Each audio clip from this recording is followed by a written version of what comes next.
तो hi everyone, तो last videos जो मैंने भेजी हैं, 3 वीडियोस भेजी हैं, तो उसमें आपका साइमल्टेनियस इक्वेशन मेथड्स का फर्स्ट इंट्रोडक्शन है थोड़ा सा, फिर आईएलएस मेथड का मैंने बताया और आईएलएस मेथड के एग्जांपल्स, ठीक है, कि कैसे हम रिड्यूस फॉर्म एस्टिमेटर्स का यूज़ करके हम स्ट्रक्चरल कोफिशिएंट्स के एस्टिमेटर्स फाइंड आउट कर सकते हैं यूजिंग ओएलएस रिग्रेशन। अब आपके आएंगी प्रॉपर्टीज़ ऑफ आईएलएस एस्टिमेटर्स। तो फर्स्ट यही है कि indirect least square gives unbiased and consistent estimate of reduced form parameters. ये याद रखना आपको, रिड्यूस जब मैंने बताया था लास्ट वीडियो में भी मैंने बोला था कि जो आपके रिड्यूस्ड फॉर्म कोफिशिएंट्स आते हैं वो क्या होते हैं, अनबायस्ड एंड कंसिस्टेंट, ठीक है। दूसरा है biased but consistent estimates for structural parameters, कि रिड्यूस्ड फॉर्म वाले तो अनबायस्ड भी होंगे और कंसिस्टेंट भी होंगे, और जो रिड्यूस फॉर्म से आप रिड्यूस फॉर्म वाले एस्टिमेटर्स का यूज़ करके जो आप स्ट्रक्चरल कोफिशिएंट्स के एस्टिमेटर्स निकालोगे they will be biased but consistent. मैंने लास्ट वीडियो में शो भी किया है कैसे प्लिम यूज़ करके हमने शो किया है कि स्ट्रक्चरल पैरामीटर्स जो आए हैं, स्ट्रक्चरल एस्टिमेटर्स जो आ रहे हैं, दैट दीज आर कंसिस्टेंट। प्लिम से हमने शो किया था कि कंसिस्टेंट है लेकिन वो बायस्ड ही रहते हैं। तो biased and consistent estimates for structural parameters, that is sigma hat and beta hat, sorry alpha hat and beta hat. Next है in general ILS gives not fully efficient estimates.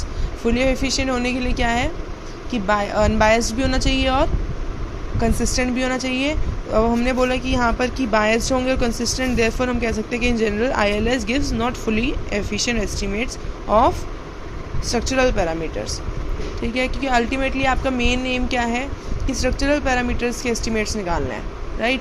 तो हम कहेंगे जब वो बायस्ड होंगे और कंसिस्टेंट होंगे they will not be fully efficient. अब now assumptions of ILS method, ये चीज़ अगर आती है तो ये आप पहले भी लिख सकते हो कि सबसे पहले अगर आईएलएस मेथड अगर आता है आपका तो आप पहले आईएलएस की डेफिनेशन लिख दो, फिर प्रॉपर्टीज़ और एजम्पशंस लिख दो, उसके बाद आप एग्जाम्पल से स्टार्ट कर सकते हो, ठीक है। फिर आएगा एजम्पशंस ऑफ आईएलएस मेथड। इसमें आएंगी, फर्स्ट है the structural equations must be exactly identified. तो फर्स्ट वही है कि आईएलएस मेथड ही यूज़ कौन से वाले आइडेंटिफिकेशन के लिए होगा जहाँ पर जो मॉडल है वो क्या होगा, exactly identified.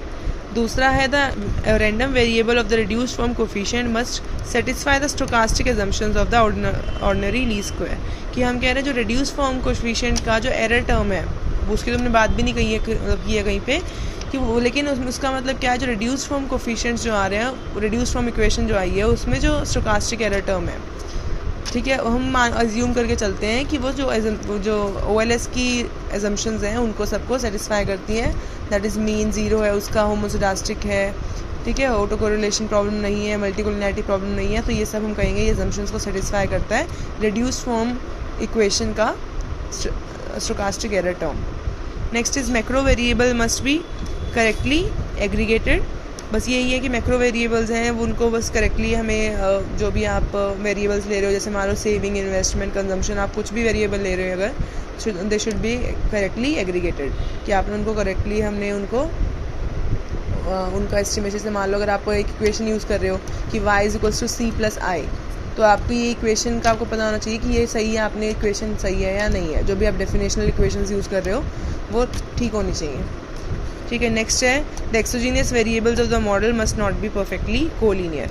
Exogenous variables means जो आपके वेरिएबल्स जो आपके रिड्यूस्ड फॉर्म मॉडल में राइट हैंड साइड पे आते हैं, these are exogenous variable, they must not be perfectly collinear, मतलब उनके बीच में आपस में कोई भी रिलेशन नहीं होना चाहिए। मान लो हम कह रहे हैं एक्स वेरिएबल है x1 x2, तो x1 और x2 के बीच में आपस में कोई भी रिलेशन नहीं होना चाहिए, that is they should not be perfect, they should not be collinear to each other.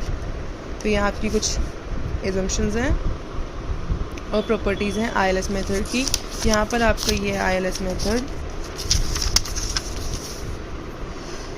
Complete हो जाएगा। हम नेक्स्ट फिर आपका आएगा 2 SLS 2 stage least square method, ये हम नेक्स्ट वीडियो में करेंगे।